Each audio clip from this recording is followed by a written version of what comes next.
Welcome. Glad you guys joined us here again on Guard Life Flourish, where whether it's your home life or your guard life, the goal is that we flourish.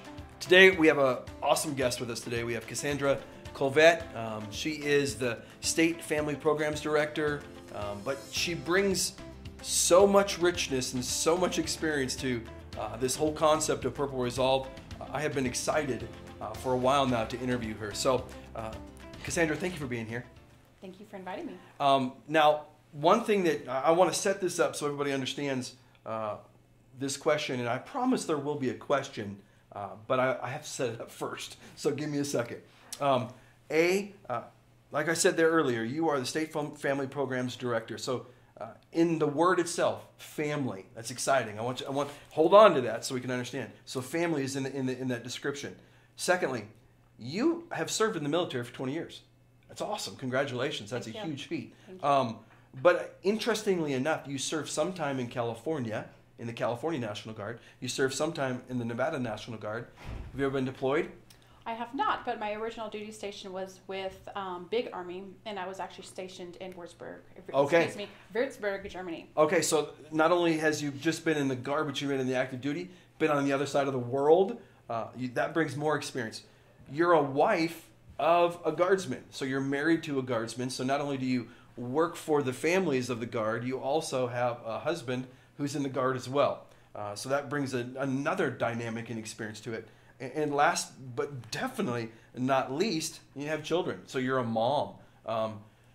The dynamic and the experience that you bring to this interview is something that is crazy cool. Early on, we decided there was a rumor when Purple Resolve was coming in. How do we get families involved? How do we get spouses involved in this training, other than just saying, "Hey, soldier, take this stuff home," or "Hey, airman, take this stuff home and share it with your spouse"? We knew that there was probably going to be a disconnect there. And so this last pilot course that we had, a couple other spouses were invited to come and just really attend the course and take away what you could take away from a spouse's perspective. Now, I know you got a tremendous your resume is huge. So I'm sure that as you sat there in that course, you're thinking, how do I just look at this through a perspective of a spouse? Because the reality is, your experience really brings a lot of other things to it as well. So, all of that said, here comes the question. As you sat in that class and took Purple Resolve, how would you explain Purple Resolve to those who haven't been, whether it's a soldier, airman, or more specifically, what Purple Resolve is from a spouse's perspective? So actually, I think if I was to explain it, it would be having the understanding to have courage to face your daily challenges that you face. Okay. And by courage, what I mean is, having the courage to actually have those difficult conversations with those that need to be had. Yeah. Self-reflection. Self-reflection is huge. In the class, they give you this mirror, right? And they literally make you, look at yourself, and that's part of self-reflection. Like we can sit through these classes all day long, but until we actually really look at ourselves and take a tactical pause and actually look, it's like, am I really impacting change? Am I impacting culture? Am I, is my family number one? So I think if I was to describe it, those would be the major things. And with self-reflection is also like, once you identify, your shortcomings, you implement them with your family. You implement them with, your children, how you interact with, the people that you work with. So I think those are, the big things if I was to explain it. The mirror is always been something that a lot of people that have been through that, they when they first see that mirror, they think to themselves, hey, maybe I should do my hair or something. No, this is really, like you said, this is for self-reflection, and it's huge. And what's really funny is too, because during the class they're like, okay, now open up your mirrors. They force everybody to do it, and you can see everybody like, okay, this is weird. And it's supposed to be weird. It's designed because it's going to force you to do that self-evaluation that needs to be done. And interestingly enough, I think that when they told you to open up the mirrors, and they told you about the mirrors, I love how they also said, if you're not able to look at the mirror right now, and I thought to myself, what does that really mean, or what does that imply? But some of us, some people watching or whatever, are going to be, I don't know if I can do that yet. Because you use the word self-reflection. I mean, so often in the military, we have these courses or we have these programs or we have these whatever that are just a big blanket that kind of cover everything. And I think what you brought up is so important, that one thing about Purple Resolve that really stands out to a lot is that mirror. It's a self-reflection thing. So now, tell me about when you took the course. There was a lot of things said. I mean, oftentimes we hear this needs to be a week-long course. Well, it's only 2 days. We try to cram a lot of stuff in there. Yes. But the thing is when you take that stuff away, you get to unpack that toolkit yourself and use it as you need, as a mom or as a soldier or as an airman or whatever, a spouse. I guess my question would be, when it comes to that self-reflection, what's a common thing within Purple Resolve that you and you're able to share as a spouse? What I mean by that is language. What are some of the things in there? That you talked about self-reflection. How are those things eligible or not eligible? How are those things work for you to be the best spouse that you can be? So actually in this book, every time you open up this book, I swear you learn something else. And there's one in here about the practical wisdom, and it talks about resilience. And everybody, we've heard resilience, but yes. What, resilience, basically depends on, you could have a definition of it that is different from me. Yeah. So, with a spouse, as a resilience, I actually made the note, is you grow from your mistakes. Mm. And I think that is really, really important, especially when you're, referencing your spouse and you're at home and you're dealing with day-to-day activities like being dual military, dealing with a child that's in daycare, but both your schedules. For example, this Friday, I have my IDT drill weekend. We have Galentine's Day that we're doing from 6 to 9. My husband is all over Nevada, and, he's not going to get home till 9 o'clock then. So, how do we approach those difficult conversations that need to be happening on how we're going to manage our family life? So I think that's important with the spouses. Huge. And I think that, again, what's exciting that you bring to the table is, people say, well, you're in the Guard, you understand the Guard life better, so therefore you and your husband are both Guard and you're married, so you don't have the challenges that I have. No. For those people that are watching. Yeah, I actually 100% disagree with that. I actually think that, the challenges with dual military they're greater than as if, you're in the military and your wife is civilian. I think there's just so many more challenges, and everybody thinks it's so great, and it is. I have, my spouse is amazing, but I mean, it's a whole different book of challenges that you have to face. Yeah. So. But you brought up earlier, just a minute ago, which I thought was very interesting. You said that coming up this Friday, from before the sun rises to well after the sun sets, both you and your husband are going in several thousand different directions. You got a home life to maintain. You got children to maintain. You live a life that's crazy. And I'm not being disrespectful. I'm just saying, I think that you live a life that's crazy of trying to get kids here, trying to get kids there, take care of self. We heard earlier from General Barry, and he talked about, it's all about taking care of self. So, as we lead into this next question, I know that it's not in the script, but I'm going to ask you one anyways. And that is, I know, here it is. When it comes to self-care, when you look in that mirror as a spouse or as an individual or as a human being, when it comes to looking in that mirror, what can you give advice to those who are watching or listening as far as what are some steps that they need to go through to be able to truly have some self-reflection on themselves? From a spouse perspective? Sure. Yeah. I think that sometimes we get wrapped around schedules and it gets frustrating. And I think that at that point, you kind of have to prioritize what's most important. Okay, so dinner dishes aren't going to get done immediately. Well, that's because we have to go pick your son up over here and acknowledging that, hey, those dishes aren't going to be done, and that the priority is you got to go get your son and you have to, take him to work with you. Yeah. So I think that that's a huge thing is being able to remain flexible and be supportive of each other's careers and their paths that they're taking, because that sets you up for success as, being happy in your marriage or your relationship. So you got to make sure you're good between each other in order to make sure that you're successful. Yeah. So that self-reflection thing is huge, and you brought it up. And I don't mean to keep beating that drum, but I mean that mirror is huge, and really looking at ourselves and doing self-care and this, that, and the other for ourselves. Well, and with the self-care too, like if we are not good internally, we can't take care of our kiddos. We can't take care of our spouse. We can fake it till we make it.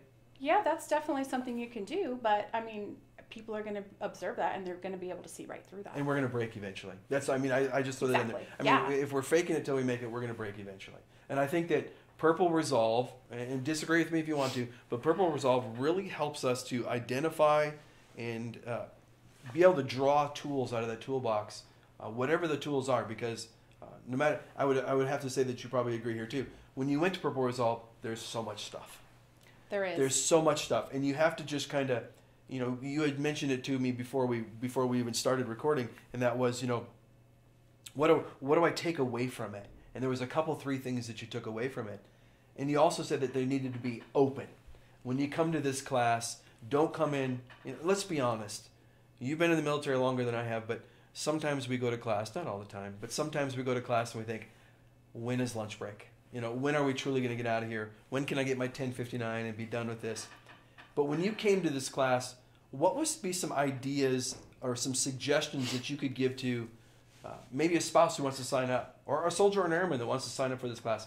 What can you give them as far as how can they not walk in and defeat themselves, but walk in and in a sense of openness to be successful? What would you say? Well, I think it's important to walk into the class and make sure that you are going in ready to receive the information. So that goes along with being open-minded. Yeah. We can all read book after book after book, and then we can, it's all on how you read that book. Yeah. Is it like, oh, I can better myself in this aspect? Or is it, oh, yeah, I already did that. I did that, so I'm good to go. I'm just confirming how I am. Yeah. Well, I don't really agree with that. I think this course literally forces you to go in there and with an open mind to receive the information. And there's so much information that you're given, and you're going to resonate with a couple things, and it's going to stick with you.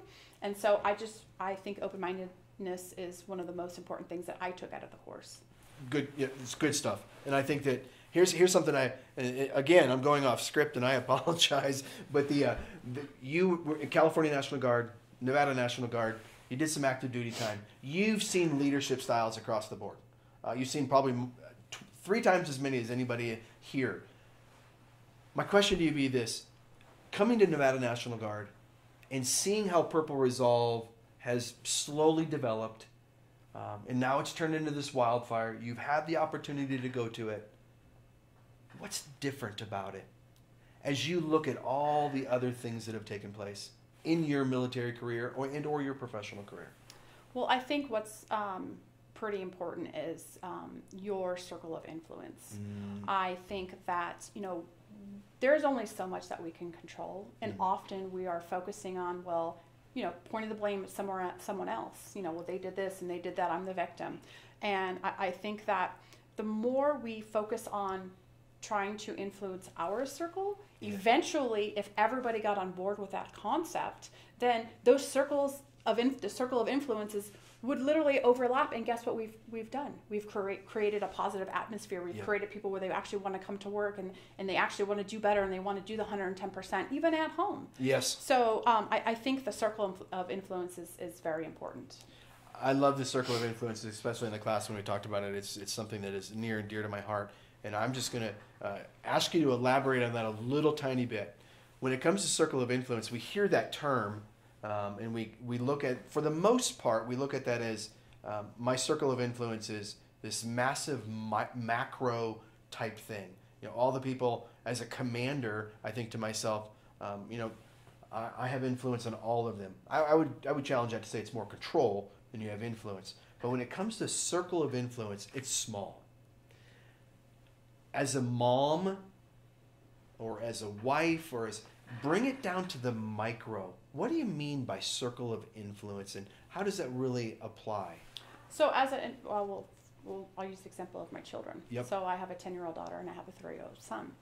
Well, the circle of influence with them, since they're growing, their outside influences are, the bad behaviors they're learning at school, the bad behaviors they're watching on TV, maybe it's the bad music. I don't really know. Yeah. But being able to control my circle of influence when referencing my children is trying to nurture them, teach them the values that are important, like no matter how bad your day could be, or if there's some interaction with somebody and it wasn't, great as, what that you thought it could be, always be nice, because you don't know what their struggles are. Yeah. So I think as far as circle of influence, that's, with reference to my kid, I think that's most important.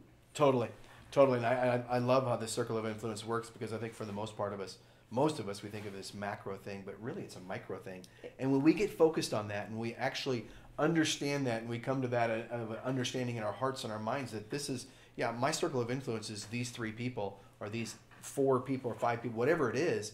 When we understand that, then we truly have some growth. Like we talk about Guard Life Flourish, then we truly flourish within that circle. So we're getting close to the end. This has been a fun conversation. I think I just got a couple more questions I want to throw at you.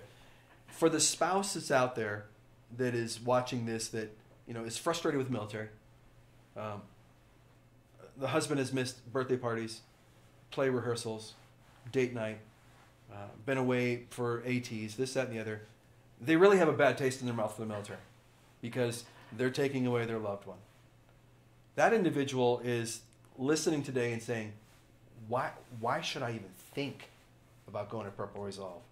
I don't like the military. They've really destroyed my family from my perspective. What would you tell that spouse? Actually, if they're feeling that frustrated, and they're that frustrated with the military and their spouse being in, and they're pushing for their spouse to get out and not re-enlist, that very reason is the reason why I think that it's important for spouses to go. So it gives the spouses a different way to think of the problems, the pressures of having, as a spouse that is in the military. It gives them different tools to be able to process that, and it kind of explains like what we do. Gives them a common language. Yes, and not only that though, but that also opens up discussions between, the spouse and the service member, so that they can come to a happy medium and try to understand, like, hey, this is what we're doing, this is what I'm doing, I'm in the military, and this is a way forward, and I want you alongside with me, I want you in my life, and so we can build a better life and continue on. So, but at least you understand, this is what we face as a service member. Yeah, that's really good stuff. Okay, so last question. You've talked about influence, huge stuff. You talked about the mirror, about self-reflection. You talked about some huge stuff. And your experience coming to the table, thank you.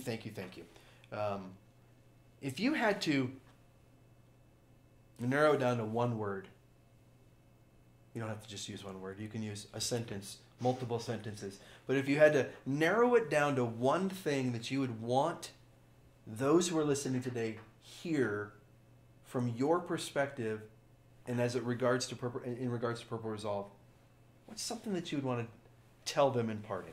Well, there's actually a couple words. Come on, let's hear it. I can't just get away with just one. Okay, let's do it. So self-reflection, I think, is huge. Okay. Literally, actually, and it takes work.